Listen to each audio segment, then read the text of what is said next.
The NFL rumor mill is absolutely on fire right now, and what we're about to dive into might just be the most explosive storyline of the entire offseason. Forget everything you thought you knew about the Minnesota Vikings quarterback situation, because an NFL insider just dropped a nuclear bomb that has the entire league talking. We're talking about a potential move so controversial, so divisive, and so absolutely mind-blowing that it could reshape the entire NFC North for years to come. This isn't just speculation anymore. This isn't some random fan theory cooked up on social media. This is coming from one of the most connected insiders in professional football, and what he just revealed about Aaron Rodgers and the Minnesota Vikings is going to have Packers fans losing their minds and Vikings faithful split right down the middle. Picture this scenario for just a moment.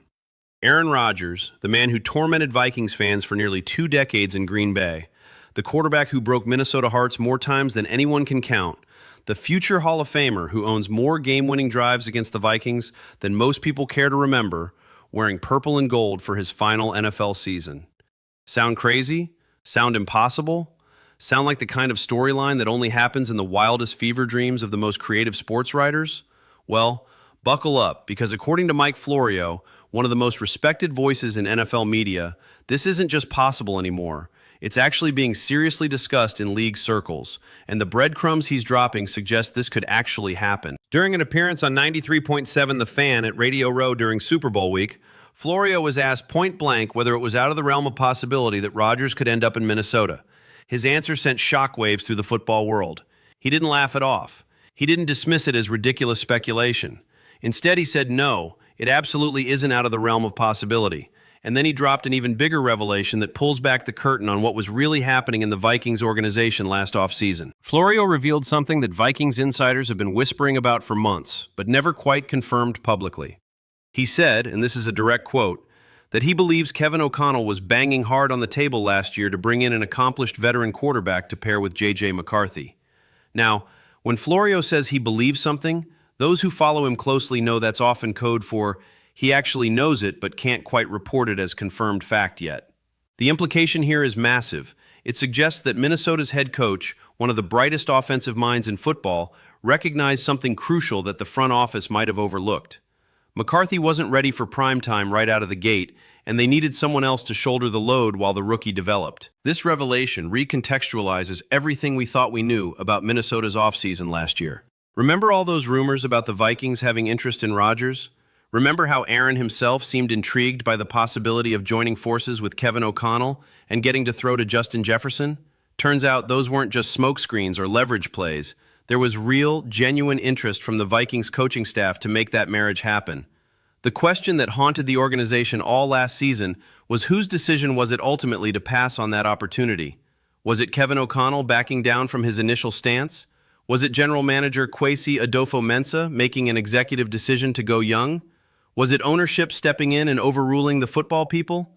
We may never know the full truth, but what we do know now is that at least part of the Vikings brain trust wanted Rodgers in Minnesota, and they wanted him badly. Fast forward to today, and suddenly that door that seemed permanently closed might be cracking open again.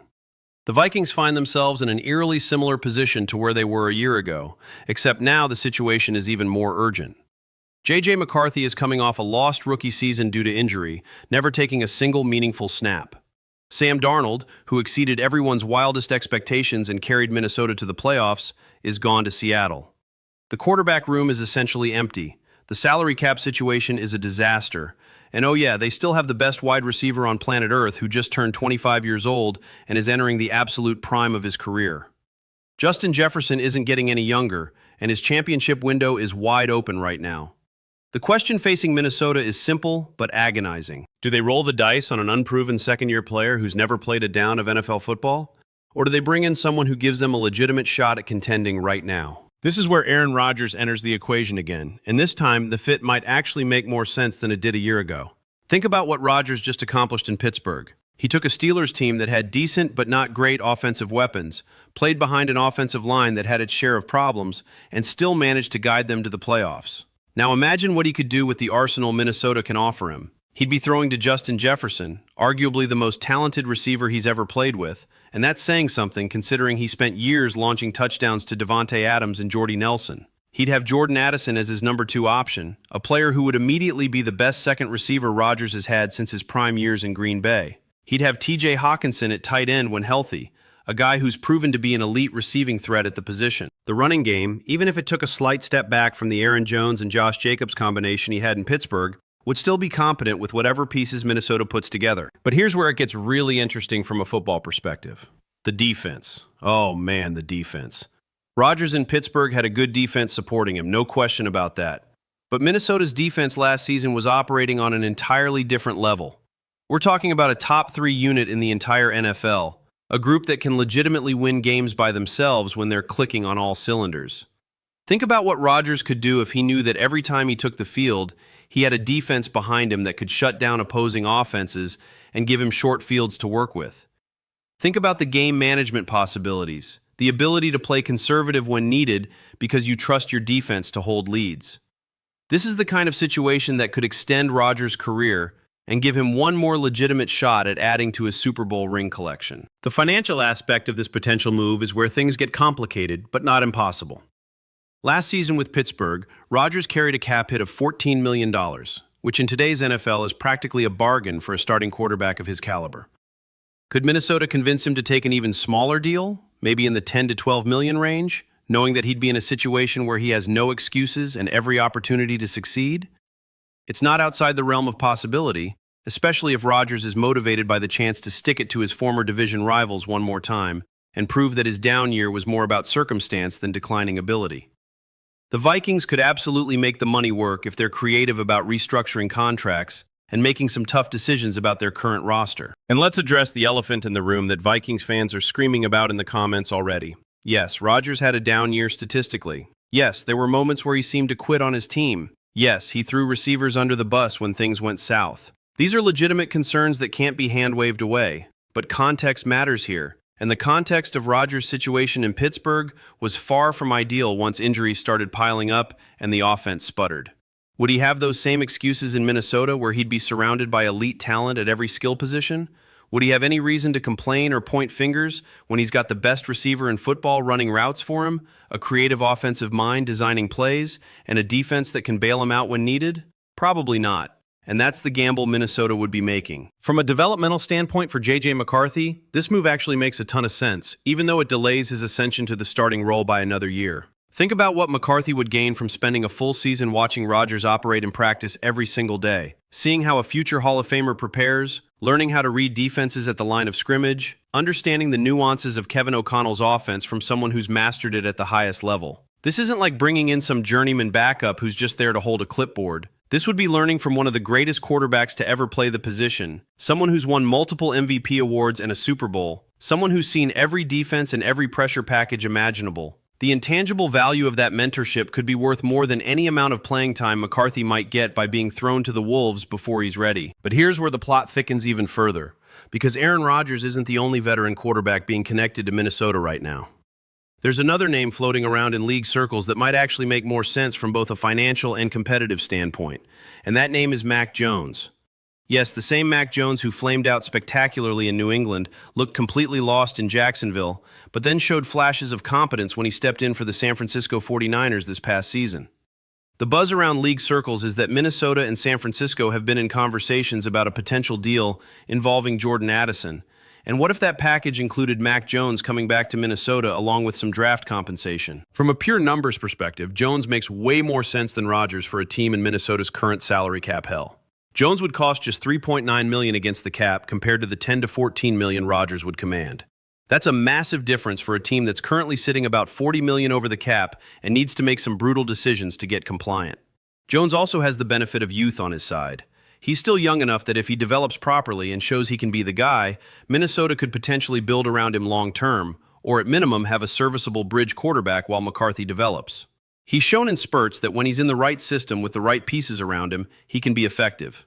His brief stint in San Francisco demonstrated that he's not completely washed at age 25. The Jordan-Addison connection here is fascinating because it solves multiple problems for Minnesota simultaneously. If they could ship Addison to San Francisco for Mac Jones, rookie linebacker Ricky Pearsall, and additional draft picks, they'd be clearing salary cap space, getting younger, adding defensive help at a position of need, and bringing in draft capital they can use to continue rebuilding. Addison is a talented player, no question about it, but he's also about to get expensive when his rookie contract expires. If Minnesota doesn't believe they can afford to pay both Jefferson and Addison long-term, now might be the perfect time to cash in on Addison's value before it potentially decreases. The developmental aspect for McCarthy remains similar whether they bring in Rodgers or Jones. Either way, JJ gets another year to learn, heal, and prepare mentally for the rigors of being an NFL starting quarterback. The difference is that with Rodgers, you're potentially punting on championship contention in 2 or 3 years to try to win now, whereas with Jones, you're taking a more measured approach that keeps your future options open. There's also the reality that Rodgers is probably only going to give you 1 season, maybe 2 at the absolute maximum, before retirement. Jones could theoretically be around for longer if things work out, giving McCarthy more time to develop without the pressure of needing to be ready immediately. Now let's talk about the hiring that might influence all of these quarterback decisions more than people realize. Minnesota just brought in Matt Thomas as their football administrative consultant, specifically to help navigate the salary cap nightmare they're facing heading into the draft. Thomas spent 11 years as the Seattle Seahawks VP of football operations and is widely regarded as one of the sharpest salary cap minds in the entire league. Seattle has consistently been able to maneuver around the cap, restructure deals creatively, and find value in places other teams miss. Having someone with that expertise in-house for the Vikings right now is absolutely crucial because the decisions they make over the next few months will determine whether this team can contend for championships in the near future, or if they're stuck in mediocrity for years while they dig out of cap hell. What's brilliant about this hire is that it allows interim general manager Rob Brzezinski to focus on the bigger picture of roster construction, talent evaluation, and draft preparation, while Thomas handles the nitty-gritty details of contract restructures, cap maneuvering, and financial planning. This is especially important given that Brzezinski is new to the GM role and hasn't had to navigate a situation this complicated before. The reality is that former GM Kwesi Adofo-Mensah left this organization in a terrible spot financially. Everyone wants to talk about the Sam Darnold situation or the Daniel Jones rumors as the reasons he got fired, but the real reason was the salary cap mismanagement. Too many veterans on contracts with too much guaranteed money and cap hits that are impossible to move. Too many all-in moves that mortgage the future without delivering championships in the present. Now Minnesota is stuck cleaning up that mess, and having someone like Matt Thomas in-house to help navigate these treacherous waters could be the difference between salvaging this situation and watching it spiral into a complete teardown. The quarterback rumors aren't going away anytime soon, and if you're JJ McCarthy, this has to be incredibly frustrating and probably a bit demoralizing. Here's a kid who was the youngest quarterback drafted in his class, got hurt before ever taking a meaningful snap, and now has to watch as his organization seemingly explores every possible option at the position except just handing him the keys and seeing what he can do. The media scrutiny has been relentless. The trade rumors have been constant. Everyone from Joe Burrow to Aaron Rodgers to Mac Jones to Daniel Jones has been connected to Minnesota at various points. And through it all, McCarthy just has to sit there and take it while he rehabs and prepares for a second chance at a first impression. But here's the thing that Vikings fans and McCarthy supporters need to remember. The organization hasn't given up on him. Not yet, anyway. If they had, they would have already made a major move to bring in a franchise quarterback via trade. The fact that they're exploring bridge options, veteran mentors, and one-year rentals suggests they still believe McCarthy can be the guy eventually. They're just not ready to bet the franchise on it right now, which honestly is the smart play given how little we've seen from him. Remember what happened with Sam Darnold? Everyone in the league had written him off as a bust, a cautionary tale about talented quarterbacks getting ruined by bad organizations and worse coaching. Then he lands in Minnesota, gets 1 year to learn behind Kirk Cousins without any pressure, and suddenly he's playing well enough to earn a massive contract in Seattle. Could McCarthy follow a similar developmental arc if given proper time and mentorship? Absolutely. The parallel between Darnold's career resurrection and what could happen with McCarthy is actually pretty striking when you think about it. Darnold spent years getting destroyed by the Jets' dysfunction, had a forgettable stint in Carolina, then spent a year in San Francisco learning behind Brock Purdy before finally getting his shot in Minnesota. That time to develop away from the spotlight, that opportunity to learn without the pressure of being the guy, that chance to heal both physically and mentally from the trauma of early career struggles made all the difference. McCarthy is in a similar position now. He's had a year to learn the playbook, understand Kevin O'Connell's system, and watch how NFL quarterbacks operate, even though he couldn't play.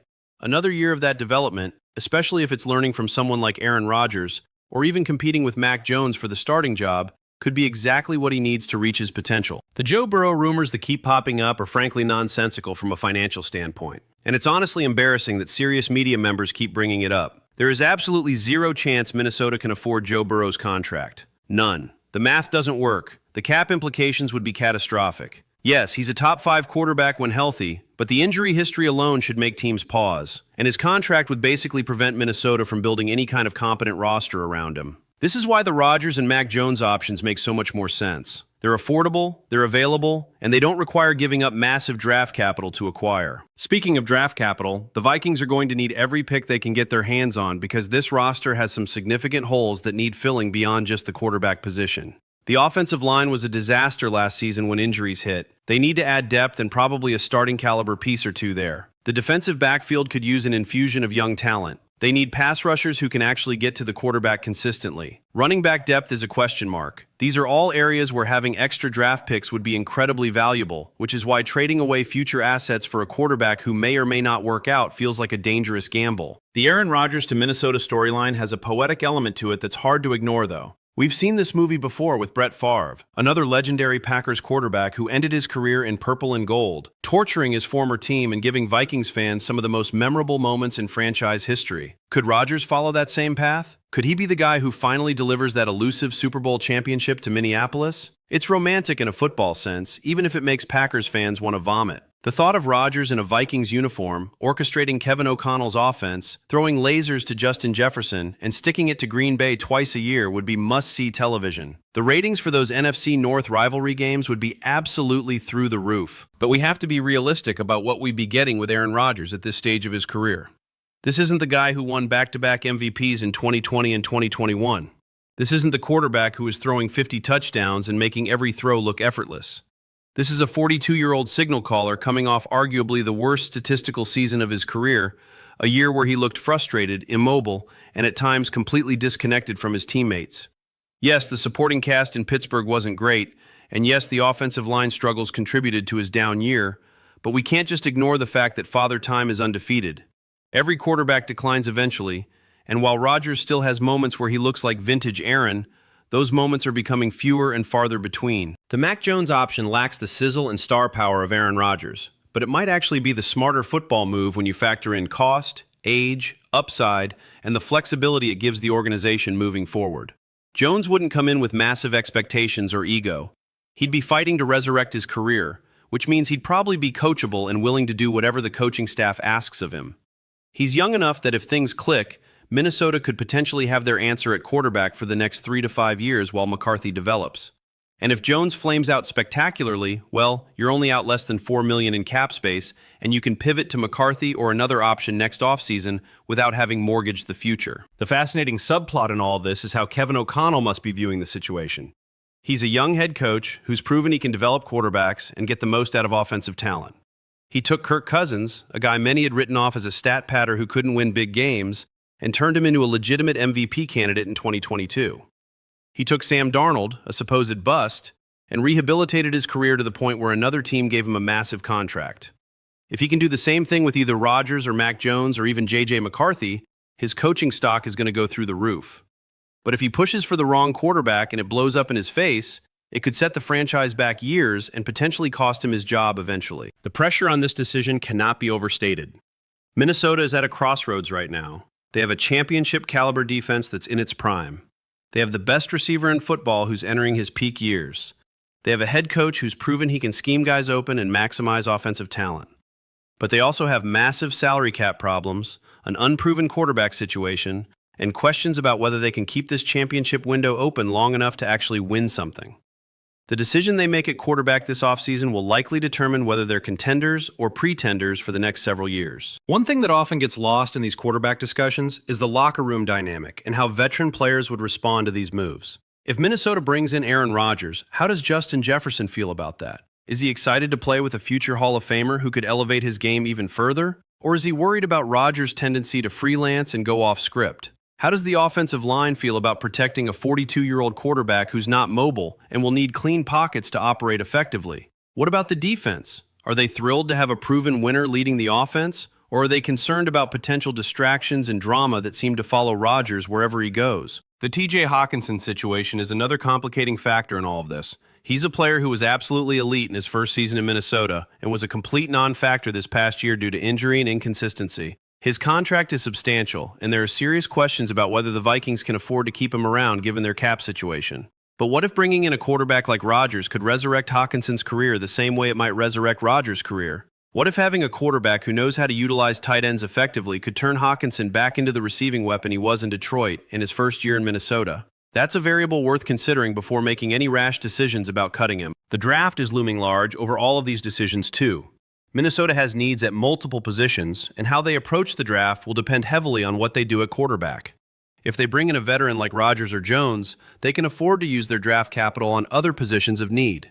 If they decide to roll with McCarthy and maybe a late-round rookie as a backup, they might need to use premium picks on offensive line help to protect their young quarterback.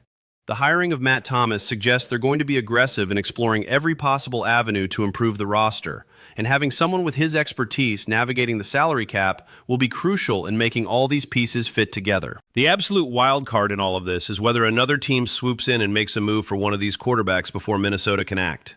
What if Washington decides they want Rodgers to mentor their young quarterback? What if Las Vegas gets desperate and throws money at Mac Jones? What if some team we're not even thinking about right now decides to make a run at these guys? Minnesota can't afford to sit around and wait too long, but they also can't panic and make a desperation move that sets them back. It's a delicate balancing act that requires equal parts patience and urgency. Here's the bottom line after breaking down all these angles and possibilities. The Aaron Rodgers to Minnesota rumor is real, it's being discussed in serious football circles, and it's not as crazy as it might have sounded when you first heard it. Mike Florio doesn't throw stuff like this out there unless he's hearing it from legitimate sources, and his revelation about Kevin O'Connell pushing hard for a veteran last year adds serious credibility to the idea that it could happen again this year. Whether it should happen is a completely different question that Vikings fans are going to be debating furiously until a decision is made. The romantic in you might want to see Rodgers in purple and gold, sticking it to Green Bay and delivering that Super Bowl. To get there. The realist in you probably recognizes that Mac Jones makes more sense financially right now and gives the organization more flexibility moving forward.